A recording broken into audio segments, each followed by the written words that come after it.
आज हम एक बेहद दिलचस्प अंतर्राष्ट्रीय घटनाक्रम पर गौर कर रहे हैं। इसकी चर्चा अमेरिकी मीडिया और जो पॉलिसी मेकर्स हैं उनके हलकों में जोरों पर है। हाँ, ये वाकई एक ध्यान खींचने वाला मामला है और इसके तार आप देखें तो वैश्विक ऊर्जा राजनीति और कूटनीति से बहुत गहरे जुड़े हुए हैं। खबर ये है, मतलब जो बात सामने आ रही है कि भारत ने अमेरिका के सामने एक प्रस्ताव रखा है रूसी कच्चा तेल खरीदना बंद करने का।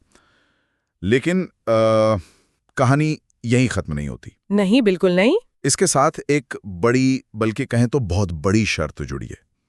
तो चलिए आज इस पूरे मामले की तह तक चलते हैं। हाँ, देखते हैं इसे।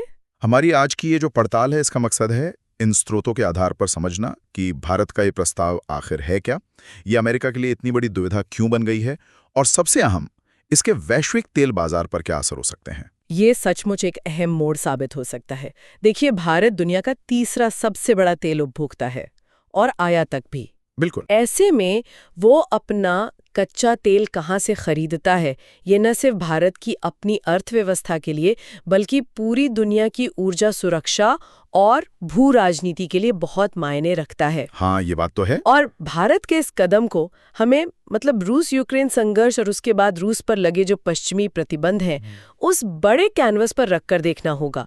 भारत अब तक इन प्रतिबंधों के बावजूद रूस से भारी मात्रा में, वो भी रियायती दरों पर तेल खरीदता रहा है। ओके, तो चलिए इसे परत दर परत खोलते हैं। ये प्रस्ताव है क्या, बिल्कुल साफ शब्दों में अगर कहें तो। स्रोत बताते हैं कि भारत कह रहा है ठीक है, हम रूस से तेल लेना बंद कर देंगे। हाँ। लेकिन इसके बदले में अमेरिका को उसे वेनेजुएला और ईरान से तेल खरीदने की इजाजत देनी होगी। यही है ना? यही है क्रक्स इस मामले का। और यहीं पर देखिए वर्तमान बाधा सामने आती है। वेनेजुएला और ईरान दोनों ही देशों पर अमेरिका ने कड़े आर्थिक प्रतिबंध खास तौर पर तेल निर्यात को लेकर लगा रखे हैं। हाँ, वो ऑयल एम्बार्गो और सैंक्शंस जिन्हें कहते हैं। जी बिल्कुल, सैंक्शंस। इन प्रतिबंधों की वजह से भारत जैसे देश या कोई भी देश इन दोनों मुल्कों से खुलकर सामान्य तरीके से तेल का व्यापार नहीं कर सकते। तो भारत इन प्रतिबंधों से एक खास तरह की छूट, एक वेवर मांग रहा है। अच्छा, एक वेवर। हाँ, ताकि वो कानूनी तौर पर और बिना किसी अमेरिकी कार्रवाई के डर के ईरान और वेनेजुएला से तेल आयात कर सके। और भारत अपने इस प्रस्ताव के पक्ष में क्या तर्क दे रहा है, मतलब क्यों चाहिए उसे ईरान और वेनेजुएला? सामग्री इशारा करती है कि भारत का कहना है कि भाई हमारी ऊर्जा जरूरतें बहुत विशाल हैं, बहुत ज्यादा, और उन्हें पूरा करने के लिए उसे बड़े भरोसेमंद आपूर्तिकर्ताओं यानी सप्लायर्स की जरूरत है। अब देखिए, दुनिया के शीर्ष 5 तेल उत्पादक और निर्यातक देशों को देखें तो उनमें सऊदी अरब, अमेरिका, रूस, ईरान और वेनेजुएला का नाम आता है। हाँ, ये टॉप 5 है। अब अमेरिका की नीति यह है कि भारत रूस से तेल ना ले, ईरान से ना ले और वेनेजुएला से भी ना ले, यानी शीर्ष 5 में से 3 दरवाजे भारत के लिए बंद करने की बात हो रही है। बिल्कुल, और ये भारत के लिए एक गंभीर चुनौती पेश करता है। यहाँ तर्क का विश्लेषण बड़ा दिलचस्प है।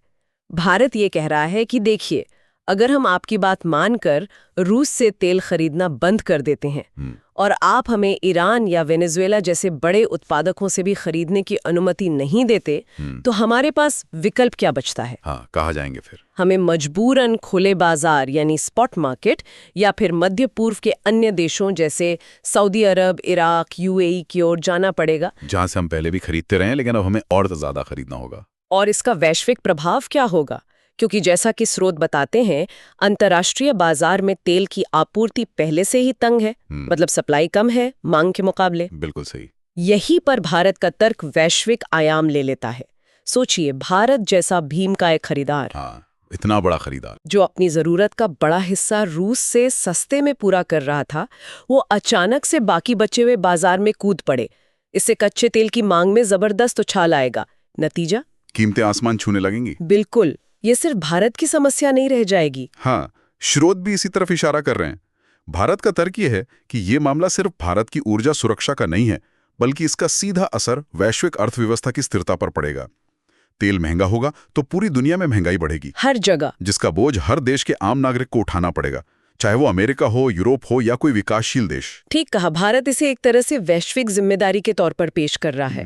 वो कह रहा है कि अगर अमेरिका रूस को अलग थलग करने के अपने भू राजनीतिक लक्ष्य को हासिल करना चाहता है, तो उसे इसके वैश्विक आर्थिक परिणामों को भी ध्यान में रखना होगा। ये तो है। और इसके लिए भारत को स्थिर और भरोसेमंद वैकल्पिक स्रोतों की जरूरत है। इसलिए ईरान और वेनेजुएला से तेल खरीदने की अनुमति देना न केवल भारत के तात्कालिक हित में है, बल्कि ये वैश्विक बाजार को अस्थिर होने से बचाने के लिए भी जरूरी कदम हो सकता है। ऐसा भारत का पक्ष है। ये एक बहुत ही सोची समझी कूटनीतिक चाल लगती है। तो ये तो हुई भारत की स्थिति, उसका प्रस्ताव और उसके पीछे का तर्क। अब आते हैं सिक्के के दूसरे पहलू पर, अमेरिका की दुविधा। यहाँ मामला वाकई बहुत पेचीदा हो जाता है। हाँ, ये आसान नहीं है अमेरिका के लिए। स्रोत इसे अमेरिका के लिए एक तरफ कुआं दूसरी तरफ खाई जैसी स्थिति क्यों बता रहे हैं? पहली नजर में तो लगता है कि भारत का प्रस्ताव अमेरिका की रूस विरोधी नीति के अनुरूप है। भारत रूस से तेल लेना बंद करने की बात कर रहा है, यही तो अमेरिका चाहता था। हाँ, सतह पर देखने पर तो ये बिल्कुल वैसा ही लगता है। भारत रूस से दूरी बना रहा है, जो अमेरिका का एक प्रमुख विदेश नीति लक्ष्य है, खासकर यूक्रेन युद्ध के बाद। लेकिन असली पेंच अमेरिका की अपनी विदेश नीति की प्राथमिकताओं और कह लीजिए दुश्मनों की लिस्ट में छिपा है। इसका क्या मतलब है? स्रोत इस बारे में क्या कहते हैं? सामग्री के अनुसार एक चौंकाने वाली बात ये सामने आती है कि मौजूदा अमेरिकी प्रशासन के लिए, या यूं कहें कि अमेरिकी विदेश नीति की गहरी जड़ों में, ईरान और वेनेजुएला से निपटना शायद रूस से भी बड़ी प्राथमिकता रही है, या कम से कम उतनी ही बड़ी। ये बिल्कुल अहम बिंदु है। आप देखिए, ईरान के साथ अमेरिका का तनाव दशकों पुराना है। हाँ, बहुत पुराना। खासकर उसके परमाणु कार्यक्रम और क्षेत्रीय प्रभाव को लेकर। वहीं वेनेजुएला में मादुरो सरकार को अमेरिका मान्यता नहीं देता और उसे अपने पिछवाड़े में एक विरोधी शासन के तौर पर देखता है। अच्छा। स्रोत इस तनाव की गंभीरता को उजागर करते हुए ये भी बताते हैं कि